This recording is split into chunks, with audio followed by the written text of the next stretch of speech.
నమస్తే, welcome to Disha TV. రీసెంట్గా మనందరికీ తెలిసిందే కొండా సురేఖ గారు కొన్ని కీలక వ్యాఖ్యలు అయితే చేశారు. ఏంటంటే అవి కూడా ఒక ఫ్యామిలీని ఉద్దేశించి, అంటే నాగార్జున గారి ఫ్యామిలీని ఉద్దేశించి కేటీఆర్ మీద విమర్శలు చేస్తూ అయితే ఈ వ్యాఖ్యలు అయితే చేయడం జరిగింది. దీంట్లో భాగంగా ఆవిడ ఆల్రెడీ వ్యక్తిగతంగా, అంటే ఇప్పుడు ఉన్నటువంటి సినీ ఇండస్ట్రీ మొత్తానికి అందరికీ పూసుకునే విధంగా ఇది ప్రతి ఒక్కరైతే స్పందిస్తున్నారు. దీని మీద కూడా నటి కుమార్ గారు ప్రొడ్యూసర్ మనతో పాటు ఉన్నారు. ఆయనే మనతో పాటు ఉన్నారు. మాట్లాడదాం సార్. నమస్తే సార్. సార్, ప్రధానంగా చూసుకున్నట్లయితే మనందరికీ తెలిసిందే రీసెంట్గా ఆవిడ ఏంటంటే ఒక కుటుంబాన్ని వాళ్ళ క్యారెక్టర్ని అసైన్ చేసి అది మొత్తం ఇండస్ట్రీ కూడా మొత్తం దీని మీద రియాక్ట్ అయింది. సో మీరు యాజ్ ఎ ప్రొడ్యూసర్గా మీరు ఏం చెప్పదలుచుకుంటున్నారు? పూర్తిగా ఆమె మాట, ఆ వ్యక్తిగతంగా మాట్లాడిన మాటలు మనం పూర్తిగా ఖండిస్తున్నాం. ఆమె వ్యక్తిగతంగా కుటుంబం మీద కానీ ఇండస్ట్రీలో అమ్మాయిల కోసం కానీ మాట్లాడిన మాటలు పూర్తిగా ఖండిస్తుంది. ఎందుకంటే ఆమెకు ఏమైనా ఉంటే ఆమె ఆల్రెడీ గవర్నమెంట్లో ఉన్నారు. ఆమె గవర్నమెంట్లో 2 times మినిస్టర్ చేశారు. ఇప్పుడు మినిస్టర్గా ఉన్నారు. గవర్నమెంట్లో ఇమీడియట్లీ విచారణ జరిపించి యాక్షన్ తీసుకోవచ్చు. ఒకటి. రెండోది ఏంటంటే మనం ఎప్పుడు కూడా చులకన భావనగా ఎవరితో కోసం కూడా మాట్లాడకూడదు. ఆమె ఆవేశంతోనే, ఆమె మీద ట్రోలింగ్ జరిగిన ఆవేశంతో, కేటీఆర్ గారి మీద కోపంతో ఆమె పొలిటికల్గా మాట్లాడాల్సింది అనుకోకుండా దొరికిందని కూడా ఆమె కూడా క్షమాపణ చెప్పారు. ఎందుకంటే అనుకోకుండా అక్కడ మాటలు వచ్చాయి. కాకపోతే ఇండస్ట్రీకి సంబంధం లేకుండా ఇండస్ట్రీలో ఆమె రియాక్ట్ అవ్వాల్సి వచ్చింది. ఆ రియాక్ట్ అయిన దాంట్లో కొంచెం బాగా ఇబ్బంది వచ్చింది. ఆ ఇబ్బందిని ఎంటైర్ ఇండస్ట్రీ కూడా మళ్ళీ మొత్తం సపోర్ట్గా నిలబడింది. రియాక్ట్ అయ్యింది, సపోర్ట్గా నిలబడి. Is first time is history record మొత్తం ఎంటైర్ ఇండస్ట్రీ ఇలాగే ఉండాలి. ఇలా ఉంటే మనం ఇండస్ట్రీ మొత్తం టోటల్గా ఎవరైనా మనం మాట్లాడుతూ దానికి మహేష్ కుమార్ గౌడ్ గారు ఇమీడియట్లీ అంత పెద్ద పిసిసి అధ్యక్షుడు లిమిట్, దీన్ని కొంచెం ఇక్కడితో లిమిట్ చేయండి, ఇది నేను కూడా చిందిస్తున్నాను, దయచేసి దీన్ని ఇక్కడితో మనం ఆపేయండి అని చెప్పేసి చెప్పడం జరిగింది. ఆమె కూడా అందుకే లిమిట్ చేద్దాం ఇక్కడితో. మనం ఈ ఏమైనా లీగల్గా వాళ్ళు ఉంటే వాళ్ళు ఏమంటే వాళ్ళు యాక్షన్ తీసుకుని, వాళ్ళు ఏమంటే వాళ్ళు చూసుకుంటారు, విచారణ చేయించుకుంటారు. ఇది ఒక పొలిటికల్కి ఉండాల్సిన వాళ్ళకి పొలిటికల్ని ఒక సినిమా మీదకి వచ్చి ఒక పొలిటికల్ని కాపాడే ప్రయత్నంలో జరిగింది. కాకపోతే అక్కడ మాట్లాడే మాటలు కుటుంబానికి ఈ బాధ కలిగించాయి. అది మనం ఖండించాల్సిన విషయమే. అయిపోయింది. అయితే ఇక్కడ ఏమంటున్నానంటే ఈ ఇండస్ట్రీ అందరూ ఒక దాటి మీద రావడం అనేది చాలా ఆనందం. కానీ ఆనందం నేను ఇంతకుముందు ఏమంటానంటే, ఇంతకుముందు మనం డ్రగ్స్ కేసులో అంతమంది ఆడవాళ్ళని మొత్తం 90 మందిని తీసుకొచ్చి లైన్ కట్టించి 3 వారాలు ఇబ్బంది పెట్టారే. ఆ రోజు మనం అందరం ఖండించుంటే ఈరోజు ఈ చులకన భావన రాకపోను. ఆ రోజు మనం రేణుదేశాయ్ గారు ఏడుస్తుంటే మూడు పిల్లలని మాట్లాడుతూ ఇష్టం వచ్చి ట్రోల్ చేస్తున్నప్పుడు ఆ రోజు మన ఇండస్ట్రీ అంతా ఖండించుంటే ఈ చులకన భావన రాకపోను. అలాగే మనకు మొత్తం మెగా ఫ్యామిలీనే ఇచ్చిన అంజనీదేవమ్మ గారిని ఆమెను వచ్చి మాట్లాడుతూ చిరంజీవి గారు, పవన్ కళ్యాణ్, నాగబాబు గారు, మళ్ళీ మనవల్ని, అంతమంది మనవరాలని ఇంత ఇండస్ట్రీకి ఇచ్చిన ఆమెని పోసాని కృష్ణమూర్తి గారు మాట్లాడుతుంటే ఆ రోజు మనం ఖండించుంటే ఈ చులకన భావన రాకపోను. కంగనా రావత్ గారిని మాట్లాడుతుంటప్పుడు మనం ఖండించుంటే ఈరోజు చులకన భావన రాకపోను. ఇలాగ ఎంతోమందినండి, ఒక్కళ్ళని అనట్లేదు. నేను చాలామంది ఇండస్ట్రీలో, మన ఇండస్ట్రీ జానీ మాస్టర్ విషయంలో నేను ఒకటి చెప్పాను. జానీ మాస్టర్ విషయంలో 5 సంవత్సరాలు 6 సంవత్సరాలు మనం తీసుకుంటున్నాం. పోలీసులు ఆ యాక్షన్ తీసుకుంటారు, వాళ్ళు ఇన్వెస్టిగేషన్ చేసుకుంటారు, మనకు సంబంధం లేదు. కానీ దయచేసి మన ఇండస్ట్రీలో మాతో ఇన్వాల్వ్ అయ్యి అది తీసుకొచ్చి మన ఫ్యూచర్ ప్రతి ఒక్కరిది కూడా 5 సంవత్సరాలు 10 సంవత్సరాలు 15 సంవత్సరాలు అందరూ కూడా మన మీద కేసులు పెట్టి ఇండస్ట్రీ తప్పుదో పడుతుంది, ఇండస్ట్రీలో తప్పు దారిలోకి వెళ్తుంది. ఒక్కసారి ఆలోచించండి, ఇండస్ట్రీ అందరూ రండి, ఖండించండి అని చెప్పాం. ఓకే, నిజాలు బయటపడితే కోర్టు వారు తెలుస్తారు. ఇన్వెస్టిగేషన్ రిపోర్ట్ ఉంది జానీ మాస్టర్ గారిది. నేను అది కాదని చెప్పట్లా. జానీ మాస్టర్ గారికి మధ్యంతర బెయిల్ వచ్చింది. మధ్యంతర బెయిల్లో కూడా మొత్తం టోటల్గా ఆయనకి 5 రోజులు ఎవరితో మాట్లాడకూడదు కండిషన్స్తో. ఆమె రాష్ట్రపతి అవార్డు తీసుకోవడానికి కంపల్సరీ ఆయన వెళ్ళాలి కాబట్టి ఆ బెయిల్ ఇచ్చారు. ఆ బెయిల్ నిమిత్తం మళ్ళీ వచ్చి అయిపోవాలా. నిజాలన్నీ తేలిన తర్వాత ఆ బెయిల్కి ఇప్పుడు ఎక్కడ మాట్లాడటానికి కానీ ఆయన కోసం ఎక్కడ లేదు కనుక ఆ బెయిల్ తీసుకొని డైరెక్ట్గా అవార్డు తీసుకొని మళ్ళీ వచ్చి సెలెండర్ అవ్వాలి. సార్, ఇంకోటి ఏంటంటే ఇప్పుడు ఆల్రెడీ కొండా సురేఖ గారు క్షమాపణ చెప్పారు. మీడియా ముఖంగా ఏదైతే మాట్లాడినారో అదే మీడియా ముఖంగా కూడా క్షమాపణ చెప్పారు. అయినా కానీ దీన్ని అంటే ఈవెన్ ప్రభాస్ గారు కానీ ఇవ్వచ్చు, ఎన్టీఆర్ గారు కానీ ప్రతి ఒక్కరు, అఖిల్ కానీ ప్రతి ఒక్కరు దీని మీద రియాక్ట్ అయ్యి ఇంకా స్పందిస్తూనే ఉన్నారు. ఈవెన్ ఆవిడ క్షమాపణ చెప్పినాక కూడా. సో దీనికి ఏంటంటే నువ్వు అని మాటలు అనేసి దాని తర్వాత చెప్తే సరిపోతుందా అని కూడా ప్రతి విమర్శలు చేస్తున్నారు. దీని మీద ఏం చెప్తారు మరి?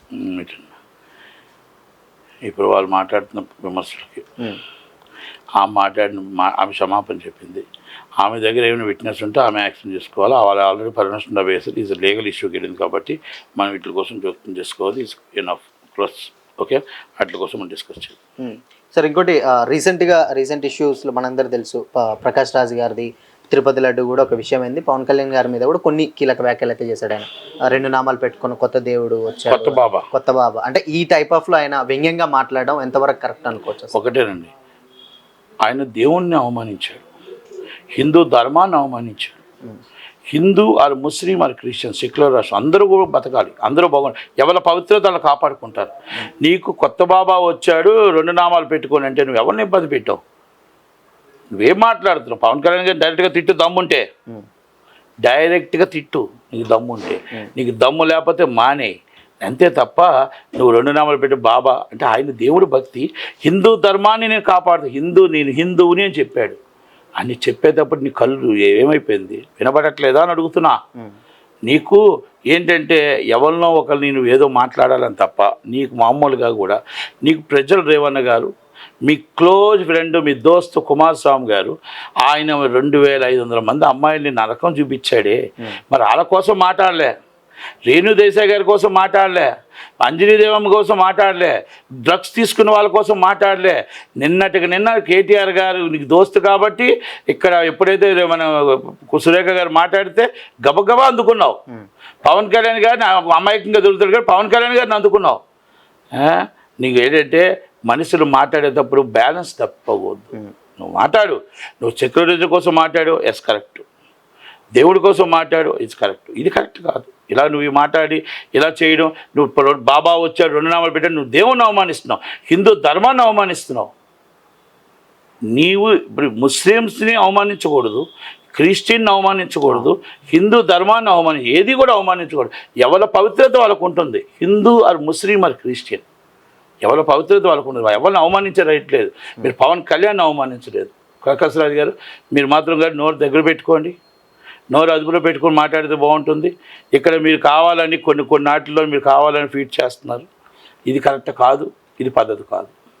అలాగే తిరుపతి లడ్డు మీద ఈరోజు సుప్రీంకోర్టు వారు ఇచ్చిన తీర్పుని స్వాగతిస్తున్నాం. అలాగే సుప్రీంకోర్టు వారు ఇచ్చిన తీర్పు సిట్టు అన్ని నిజాలు తీరుస్తుంది. చంద్రబాబు నాయుడు గారి మీద పూర్తి నమ్మకం నాకు ఉంది.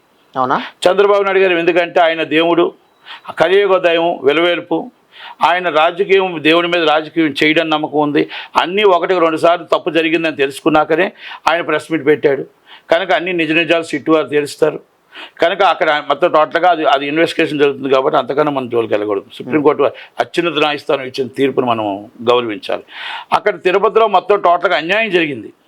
తిరుపతిలో మాత్రం టోటల్గా కుంభకోణం జరిగింది. మొత్తం టోటల్గా ధర్మదర్శనం టికెట్ల నుంచి 300 రూపాయల టికెట్ల నుంచి 500 రూపాయల టికెట్ నుంచి కళ్యాణం టికెట్ల నుంచి మొత్తం అన్నసత్రం దగ్గర నుంచి ప్రతి దిక్కన కూడా బ్లాక్ మార్కెటే జరిగింది. మనం ఆధ్యాత్మిక కేంద్రంలో మనం మంగ్లీ గారిని ఎలా పెడతాం చెప్పండి, ఆధ్యాత్మిక ఎస్విసి ఛానల్లో. ఎందుకంటే ఆమె భక్తురాలే అవ్వచ్చు, ఆమె పాడే పాటలు కొన్ని అటు పాటలు ఉన్నాయి, ఇటు పాటలు ఉన్నాయి, ఆమె మిక్స్డ్ ఉన్నాయి. అలాంటివి మనం ఉదయం లేస్తే గోవింద నామ స్వరాలతో మనం ఆధ్యాత్మికంగా వినించాల్సింది.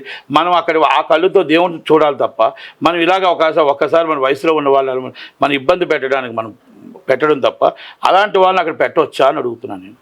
ఆమె మీద మాకు భక్తి లేదని లేకపోతే పెట్టకూడదని నేను అంటున్నా, వయసులో ఉన్న వాళ్ళు పెట్టకూడదని నేను అంటున్నా. ఎందుకంటే ఆమె సాంగులు పాడిన కూడా ఉన్నాయి కాబట్టి అక్కడ దేవుడు నామస్వరం అనేది అక్కడ మొత్తం టోటల్ ట్రాక్ తప్పుతుంది. అది ఆధ్యాత్మిక కేంద్రం ఉదయం లేస్తే గోవింద నామస్వరాలే ఉండాలి తప్ప ఇంకోటి ఉండకూడదు. అలాంటిది రెండోది అక్కడ తప్పు జరిగింది. అలాగే కాలినడకన మంగ్లీగాని పెట్టడం తప్పు అది. అలాగే కాలినడకని వస్తున్న వాళ్ళందరికీ మొత్తం టోటల్గా వన్యప్రాణులు ఇబ్బంది పెడుతున్నాయి. వన్యప్రాణులు ఇబ్బంది పెడుతుంటే అడవి మొత్తం శేషాచారం అడవి అంతా గంధపు చెక్కల స్మగ్లింగ్ కోసం కొట్టేస్తే రోడ్డు మీద అడవి మొత్తం నిర్వీర్యం అయిపోతే అక్కడి నుంచి వన్యప్రాణులు అన్నింటికి కాలినడక మీద బయటకు వచ్చేస్తే నీళ్ళు లేక తిండి లేక మన జనాల్లోకి వచ్చి జనాలు తింటూ ఉంటే దానికి ఇంకొక కుంభకోణం పెట్టారు. 300 కర్రతో తీసుకొని పుల్లు కొట్టండి, కర్ర తీసుకొని పుల్లు కొట్టండి, మళ్ళీ బయట నుంచి కింద తెచ్చి కర్ర ఇవ్వండి. ఎవరైనా పైనుంచి మళ్ళీ కింద తెస్తారండి, ఒక్కసారి నడక ఎక్కుతారు, మళ్ళీ కింద నుంచి బస్కు వస్తారు, ఆ కర్రలు రానివారు. ఆ 300 కుంభకోణం కొన్ని 100 కొట్ట అంటే భక్తుల మనోభావాలని భక్తుల వీక్నెస్తో ఆడుకున్నారు. ఈ 5 సంవత్సరాలు జగన్మోహన్ రెడ్డి గారి ప్రభుత్వం, ధర్మారెడ్డి గారు, విజయ్ కుమార్ రెడ్డి గారు ఐఎంపీ కమిషనరు, జగన్మోహన్ రెడ్డి గారు ఉండిలో పడ్డే డబ్బులు ఇది వాస్తవం. దాని మీద ఎంక్వైరీ చేయండి చంద్రబాబు నాయుడు గారు, దాని మీద కేసు పెట్టండి చంద్రబాబు నాయుడు గారు, దాని మీద మీరు యాక్షన్ తీసుకోండి. మీరు అన్నీ ఏం యాక్షన్ తీసుకోకుండా దేవుడే ఉన్నాడు కాదు, మీరు కూడా యాక్షన్ తీసుకోవాలా. ఇంకో విషయం, తనాతన ధర్మం అంటే మనం Hindu or Muslim or Christian మొత్తం టోటల్ ఎవరి దేవుడైనా గొప్పే. మీరు చంద్రబాబు నాయుడు గారు జగన్మోహన్ రెడ్డి గారు తప్పు చేశారు, జగన్మోహన్ రెడ్డి గారు క్రిస్టియన్ అవ్వచ్చు, ఆయన తిట్టండి, యేసు ప్రభుని ఎందుకు తిడుతున్నారు? చాలామంది యేసు ప్రభుని ట్రోల్ చేస్తున్నారు. అవును. అది తప్పు. వాళ్ళ దేవుడు వాళ్ళ పవిత్రత చాలా గొప్పది. అలాగే ముస్లిమ్స్ వాళ్ళకి చాలా గొప్పది. మన తిరుపతి వెంకటేశ్వర స్వామి వెనక ఎంత గొప్ప, వాళ్ళందరూ అంత గొప్ప. అలాంటప్పుడు ట్రోల్ చేసే వాళ్ళని ఎందుకు మీరు అరెస్ట్ చేయట్లేదు? ఎందుకు మీరు పట్టించుకోవట్లేదు? ఎందుకు మీరు వార్నింగ్ ఇవ్వట్లేదు? ఎందుకు మీరు ఖండించట్లేదు? మీకు అందరూ కలిపి అన్ని మతాలు అన్ని కులాలు అందరూ కలిపి మీకు ఓటేసి 164 సీట్లు వచ్చాయి. ఈ 164 సీట్లు తీసుకున్నాక ఈరోజు మీకు క్రిస్టియన్ అవసరం లేదా? ముస్లిమ్స్ అవసరం లేదా? జగన్మోహన్ రెడ్డి గారు వదిలేద్దాం. జగన్మోహన్ రెడ్డి గారు హిందూ ఎండోమెంట్ ల్యాండ్ లాక్కున్నారు, Christian land Baptist church land లాక్కున్నారు, ఎండోమెంట్ ల్యాండ్ లాక్కున్నారు, బొక్కబోర్డు ల్యాండ్లు కూడా వదలలేదు. మీ మీద నమ్మకం ఉంది మాకు, మీ మీద మాకు ఆలోచన ఉంది. మీరు ఎట్టి బస్సు ఇలాంటి తప్పు చేయాలండి. మీ గారికి వచ్చిందో రాలేదో మాకు తెలియదు. మీరు ఇమ్మీడియట్గా దాన్ని మీరు ఖండించండి. జగన్మోహన్ రెడ్డి గారు క్రిస్టియన్, ఆయన తప్పు చేశాడు, దేవుడు తప్పు చేయలేదు. కనుక దయచేసి వ్యక్తులు తప్పు చేశారు, ఆయన మీరు తిట్టాడు తప్ప దేవుని మీరు ట్రోల్ చేయకూడదు. మీరు ట్రోల్ చేసే వాళ్ళ మీద ఇమ్మీడియట్ యాక్షన్ తీసుకోండి, సీరియస్గా తీసుకోండి. వాళ్ళ ధర్మాన్ని సనాసన వాళ్ళ ధర్మాన్ని మనం దెబ్బ కొడుతారు, పవిత్రత మనం దెబ్బ కొడుతున్నారు. ఎవరి మతాలు వాళ్ళ నమ్మకాలు వాళ్ళవి. దయచేసి అది కూడా మీరు ఒక్కసారి ఆలోచించుకోమని మీరు ఒక్కసారి వినిపిస్తూ. ఇంకోటి సార్, ఫైనల్గా ఏంటంటే రీసెంట్గా మనకు తెలుసు జానీ మాస్టర్ ఇష్యూ మధ్యంతర బెయిల్ వచ్చిందన్నారు. ఇన్ కేసు ఆయనకు బెయిల్ కూడా ఎప్పుడు వస్తుందో ఏంటి అనేది ఒక క్లారిటీ కూడా లేకుండా పోయింది. దీని మీద మీరు ఏం చెప్పదలుచుకుంటారు? అది మనం ఎలా చెప్తాను, అంటే అట్లీస్ట్ ఏంటంటే ఒక 20 to 30 days వరకు రాగలుగుతుందని అన్నారు. కోర్టులో ఉంది, కోర్టులో ఉన్నప్పుడు మనం కామెంట్ చేయకూడదు. మధ్యంతర బెయిల్ ఇచ్చింది రాష్ట్రపతి అవార్డు కోసం. నిజాలు త్వరలోనే బయటపడతాయి. న్యాయమే గెలుస్తుంది, సత్యమే గెలుస్తుంది. కన్ఫర్మ్ నాకు ఆ నమ్మకం ఉంది. త్వరలోనే మొత్తం కడిగిన ముచ్చలో బయటకు వస్తాడు. ఓకే, హర్షసాయి గారిది కూడా ఒక ఇష్యూ మీకు ఏమైనా ఐడియా ఉందా? చెప్పను కూడా అసలు దానికోసం డిస్కస్ చేయాలి. Okay, thank you sir, thank you so much. So ఇది మొత్తంగా ఏంటంటే అటు కొండా సురేఖ గారి వ్యాఖ్యల మీద అండ్ తిరుపతి ఇష్యూస్ మీద నటి కుమార్ గారు మనతో అయితే మాట్లాడడం జరిగింది. మరో టాపిక్లో మరిన్ని ఇంట్రెస్టింగ్ విషయాలు అయితే తెలుసుకునే ప్రయత్నం అయితే చేద్దాం. Until then keep watching. This is Shyam signing of.